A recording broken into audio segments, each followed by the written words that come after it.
தமசி என்ற சொல்லை ஆராய்வோம். மத்திய அட்லாஸ் தமசி பேசும் மக்கள் தங்களை அமசி என்றே குறிக்கின்றனர். அந்த இனப்பெயருக்கு வேர் மூலம் தெரியவில்லை. ஆனால் அவர்கள் அதன் பொருள் சுதந்திர மக்கள் என்கின்றனர். அமசி என்பதன் பெண்பால் பெயரே தமசி என்றாகி தங்களின் மொழியின் பெயரானது என்கின்றனர். ஆனால் இது சுத்தமும் பொருந்தவில்லை. சுதந்திர மக்கள் என்று பொருள்படும் அமசி என்ற சொல்லுக்கு அவர்களால் சரியான வேர் மூலம் தர இயலவில்லை.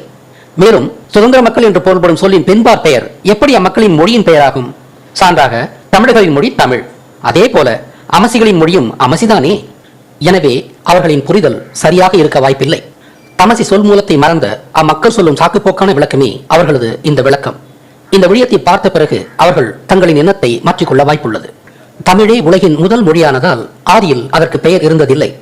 இலங்கையிலிருந்து வெளியேறிய ஆதி மக்கள் தங்களின் மொழியை தீவின் மொழி என்று குறிக்கும் போது அவர்களின் மொழிக்கும் அதன் எழுத்துக்கும் திஃபினா என்ற பெயர் உருவானது. 10,000 ஆண்டுகளுக்கு முன்பு இரண்டாம் தமிழ்ச்சங்கம் உருவான பிறகு அவர்கள் வெளியேறியதால் தமிழ் மொழிக்கும் தமிழ் எழுத்துக்கும் முருகன் பங்களிப்பு செய்திருந்தார் என்பதை அவர்கள் அறிந்திருந்தார்கள். இவ்வாறாக இலங்கையிலிருந்து சுமேரியாவில் குடியேறிய மக்களில் தங்களை பெர்பர் என்று அழைத்துக் கொண்ட ஒரு பகுதியினர் தங்களின் தற்போதைய வாழ்விடமான வடமேற்கு ஆப்பிரிக்காவிற்கு இடம்பெயர்ந்தனர். எனது கருத்துப்படி 7000 ஆண்டுகளுக்கு முன்பு நிகழ்ந்த ராமாயண போரில் தோற்ற இலங்கை அகதிகளே சுமேரியர்கள். 4500 ஆண்டுகளுக்கு முன்பு சுமேரியர்களின் முதன்மை தெய்வம் தமஸ். ஆனால் இது துமுசித் என்ற பழைய பெயரின் மருவிய வடிவமே. துமுசித், துமுஸ், தமுஸ். ஆனால் துமுசித் என்பதே எழுத்திடம் பெயர்ந்த சொல்தான். அது ஆதியில் முதுசித் என்று அழைக்கப்பட்டிருக்க வேண்டும். சித் என்பதன் பொருள் யாது?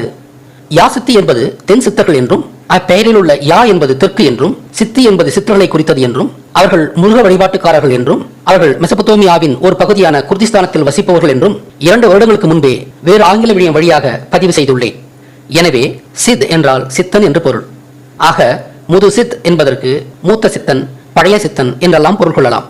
இது முதல் தமிழ் சங்கத்தை தொடங்கிய சிவனையும் குறிக்கலாம், இரண்டாம் தமிழ் சங்கத்தை தொடங்கிய முருகனையும் குறிக்கலாம். ஆக முதுசித் என்ற மூல பெயரே துமுசித் என்றாகி துமுஸ் என்றாகி இறுதியாக தமுஸ் என்றானது. பிற்கால பாபிலோனிய வழக்குப்படி நிம்ராட் என்று அழைக்கப்பட்ட சிவனின் மகனாக தமுஸ் அறியப்படுகிறார்.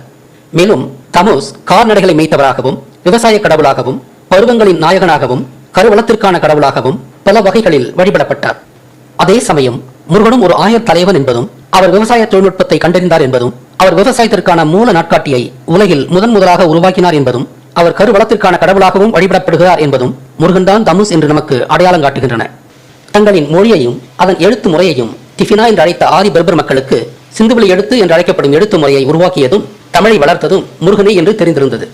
எனவே பிற்காலத்தில் அவர்கள் தங்களின் மொழியை மத்திய கிழக்கு பகுதியில் தமுஸ் என்று அழைக்கப்பட்ட முருகனின் பெயரால் தமசி என்றே அழைத்தனர். இவ்வாறாக திஃபினா என்ற இம்மொழி முருகனின் பெயரால் தமசி என்ற இன்னொரு பெயரையும் பெற்றது.